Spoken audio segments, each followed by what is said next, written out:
వాగ్దేవతానుగ్రహం కలగాలి అంటే అలా అనుగ్రహం ఇయ్యి అని అమ్మవారి యొక్క ఆజ్ఞ వాగ్దేవతలకు ఉండాలి. అందరికీ వాక్కులనిచ్చేటటువంటి దేవతలెవరో వాళ్ళని వాగ్దేవతలు అంటారు. ఆ దేవతల పేర్లు ప్రతిరోజు విన్నా, ఇంట్లో పిల్లలతో ఒకసారి చిన్న పిల్లలతో చెప్పించిన వాళ్ళకి వాగ్దేవతల యొక్క అనుగ్రహం కలుగుతుంది. వాళ్ళు అమ్మవారి చుట్టూ ఉంటారు ఎప్పుడు.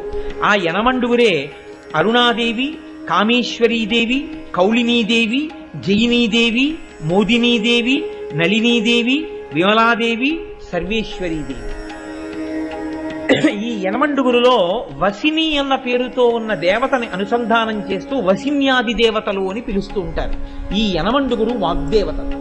వీళ్ళ అనుగ్రహం కలిగిందా, అమ్మవారు ఇలా కనుసౌజ్ఞ చేసిందనుకోండి, వాళ్ళు వెంటనే అమ్మవారి యొక్క కనుసౌజ్ఞని అందుకని గొప్పగా